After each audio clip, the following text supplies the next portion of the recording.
Yo guys, Coba here, and today it's Wednesday, and to many of you that may have not watched the finale of the South League, it may come as a surprise that today there is no team builder for a league match.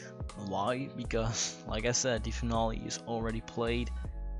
Spoilers if you haven't watched it, click away now. I think I won, of course. The Lord.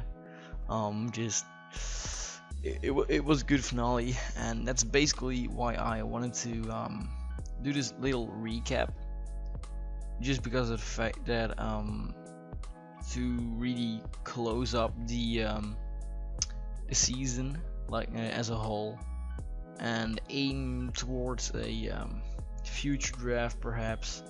What did I do good with my draft? What did I do wrong, or stuff like that? And the first thing I wanted to talk about is the fact that I felt like I relied too much on setup a lot of the weeks, especially the first weeks when I thought like, oh, my opponents aren't gonna bring taunt and stuff like that. I really felt like, okay, let's just bring some SD mons or agility mons and just sweep with that.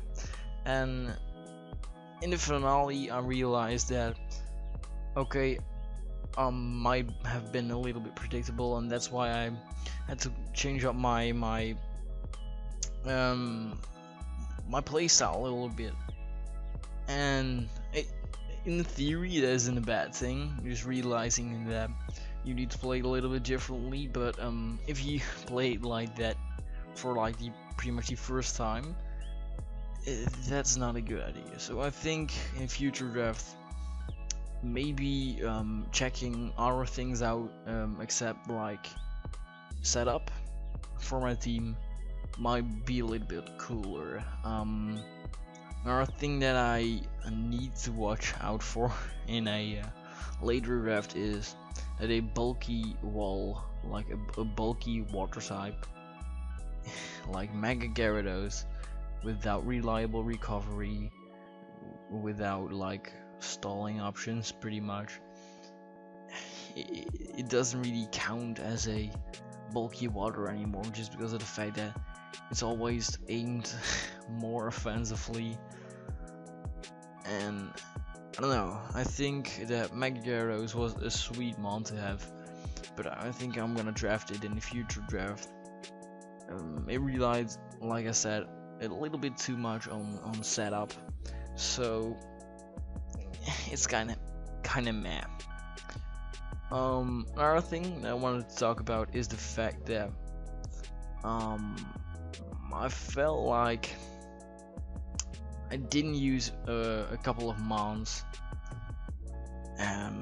to their full potential. I drafted Landorus and Kyurem Black thinking like, oh, I'm gonna win every week, 6-0 pretty much everything, because I have these beasts. But it did kind of, I don't know, it didn't really feel that good, and it cost me a lot of points, which made me forcefully draft a mon like Cryogonal, which is just plain bad. But I think I gotta leave that behind. So I think that I needed to the thing that I need to do in the future is not aim towards drafting the top mons that cost a lot of money, but pretty much plan it out a little bit better and know that okay, if I'm gonna draft something really expensive now, it's gonna make me draft Cryogonal 2.0. But Cryogonal was a flop. It straight was. Steelix felt a little bit better on paper than it did in battle, but it felt lackluster most of the weeks. But yeah, I don't know, some mons looked better on paper than they really were. So I think maybe testing my team before drafting it, for like okay, well, let's say a friend of mine, like I don't know, Charger Blaze could pretend to draft a league or draft a team. I draft a team as well, stuff like that. Test it out. What can I learn from that and stuff like that? Because you might have a lot of experience, but you never know how a draft will turn out until you try it, of course. So I think that might be a cool thing to keep in mind for the future league.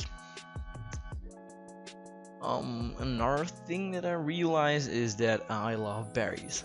I really do love berries. I think that that was a good thing of me to use for example, that Tangaberry versus the Tangaberry versus Manaphy was a pretty cool play.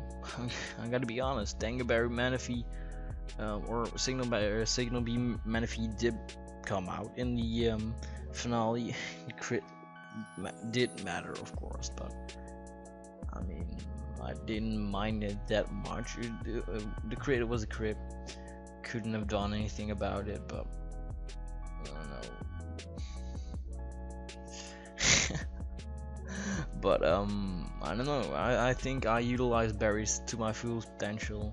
That's the thing I do have to keep in mind, is that those berries are really nice to have, because your opponent might predict a Colbert berry or a Yachi berry here and there, but they're not gonna predict like a Caviar berry on your, I don't know what, like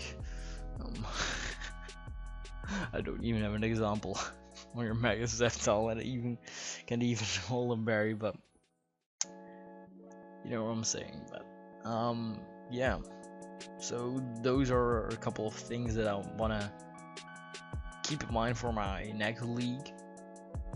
Another thing is that I want to draft a little bit bulkier. I love the fact that my team was offensive every week, but realizing that once a Mega Charizard, for example, is set up, you are boned. You don't have switch-ins. You're gonna die to every hit and just cry for hours.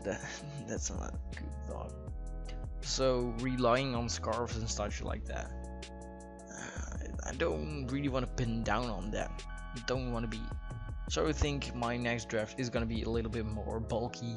The second league that I was ever in was a pretty bulky draft and felt too passive because it was pretty much stall with it was Venusaur stall, but that's a thing that I gotta keep in mind for my next draft, and those are a little bit critiques I have to keep in mind for my next league. So what I want you guys to do in the comment section is tell me things that I can do better in my next league. I know like SketchUp is loving league for content and always leaving critical analysis on my preps and builds and stuff like that. So shout out to Sketch, I guess. But I love those things. I love learning that even though I think a set might not be as predictable, it can be predictable, or he might see a tiny threat on the horizon that I didn't anticipate, or stuff like that. And I always love that feedback, and I do want to keep that coming my way for my next league in Sun and Moon whenever it comes. So like I said, I'm not stretching anything. I don't want to make anything longer than it already is. So thank you guys for listening to me. If you finish this video, please leave a like. I want your likes. I need likes. Goodbye. He is gonna lead off with his Hydreigon. I'm just clicking Dragon Claw. I don't know what he's gonna do, but okay, he dropped that Draco. I live the hit and I kill Hydreigon in return. Okay, yeah, that's a great lead.